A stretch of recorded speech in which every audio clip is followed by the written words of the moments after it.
आज Doubtnut app download करें। Doubtnut पर अपने सभी गणित, रसायन विज्ञान, भौतिक विज्ञान और जीव विज्ञान के डाउट्स का करो सफाया। बस प्रश्न की फोटो खींचो, एक ही प्रश्न को क्रॉप करो और तुरंत वीडियो सोल्यूशन पाओ। अभी डाउनलोड करें। क्वेश्चन हमारे पास है कथन और कारण में। कथन कहता है कि बिना किसी बाह्य कारक द्वारा निम्न ताप की वस्तु से उच्च ताप की वस्तु में ऊष्मा का प्रवाह असंभव होता है, जबकि कारण कहता है कि ऊष्मा के द्वितीय नियम का उल्लंघन असंभव है, वो उल्लंघन नहीं हो सकता है। तो हमें देखना होगा कि कथन और कारण किस तरह से एक दूसरे से संबंधित होते हैं और क्या कारण कथन के सही होने पर उसका सही स्पष्टीकरण भी दे पाता है या नहीं। तो ऑप्शन ए और बी उसी से संगत है। तीसरा ऑप्शन कहता है कि कथन सत्य होते हैं, कारण असत्य होते हैं, और चौथा ऑप्शन कहता है कथन और कारण दोनों सत्य होते हैं। ठीक, तो अभी हम देखते हैं कि एक हमारे पास एक ऐसी अवस्था है या ऐसी बॉडी है, ऐसी वस्तु है जिसकी ताप निम्न है, ताप कम है, और एक बॉडी हमारे पास ऐसा जिसके लिए ताप का मान ज्यादा।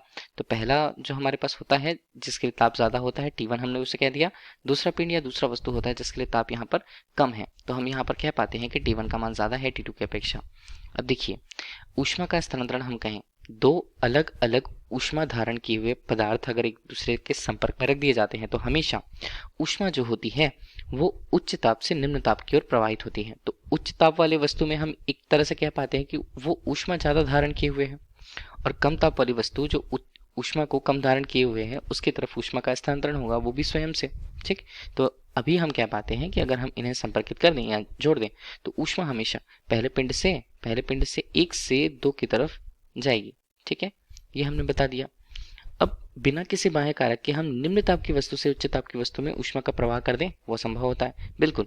अभी हम क्या करें, हम ये सोचते हैं कि अगर हमने कुछ एक स्रोत लगा दिया जो पहले वस्तु और दूसरे वस्तु को जोड़ के रखे और उसमें से ऊष्मा का स्थानांतरण हो जाए। ठीक, अभी हम ये जानते हैं कि हमेशा उच्च ताप से निम्न ताप की ओर ऊष्मा जो है वो प्रवाहित होती है। लेकिन अगर हम यही टर्म देखें कि हमें क्या करना है, हमें निम्न ताप से उच्च ताप की तरफ ऊष्मा का स्थानांतरण करना है, कैसे करें, उसके लिए बाह्य कार्य की आवश्यकता होती है। ठीक है, तो बाह्य कार्य की आवश्यकता होती है तभी हम कर पाते हैं। इसका एक सटीक सा उदाहरण अगर हम देखें तो वो होता है प्रशीतक या रेफ्रिजरेटर। ठीक है, उदाहरण के रूप में अगर हमने प्रशीतक की बात करी है तो ये क्या होता है, रेफ्रिजरेटर किस तरह से कि यहाँ पर जो रेफ्रिजरेटर है वो क्या करता है, कम ताप वाली जो वस्तु रहती है उसमें से ऊष्मा निकालता है और उसे वो वातावरण में भेज देता है। ठीक है, लेकिन अगर हम देखे जाएं तो कम वस्तु से ऊष्मा कैसे निकाल पाए, तो उसके लिए एक प्रशीतक या हम उसे रेफ्रिजरेंट कहते हैं, कार्यकारी पदार्थ कहते हैं, वो ऊष्मा अवशोषित करती है पहले तो। ठीक है, उसके बाद उस पर बाह्य कार्य किया जाता है, किसके द्वारा, वैद्युत ऊर्जा के द्वारा। वैद्युत ऊर्जा उसे क्या करती है, उसके ताप को परिवर्तित करते हैं उच्च ताप पर। उच्च ताप में परिवर्तन से जो ताप होता है वो भी बढ़ जाता है और ताप तब जाकर के वातावरण से ज्यादा ताप प्राप्त होता है और वो उसे उत्सर्जित कर देता है। ठीक है, तो इसका एक उदाहरण हो गया। तो इस तरह से बिना किसी बाह्य कारक के द्वारा निम्न ताप की वस्तु से उच्च ताप की वस्तु में ऊष्मा का प्रवाह असंभव है। बिल्कुल सही है। ऊष्मा का द्वितीय नियम भी यही कहता है कि हम किसी उच्च विभव वाले या उच्च ऊर्जा वाले पदार्थ से निम्न ऊर्जा वाले पदार्थ की तरफ ही ऊष्मा का स्थानांतरण स्वतः से कर पाते हैं। उसका उल्टा अगर हम करें तो उसके लिए बाह्य कार्य की आवश्यकता होती है, तो ऊष्मा के द्वितीय नियम का भी उल्लंघन असंभव है। तो ये भी बिल्कुल सही।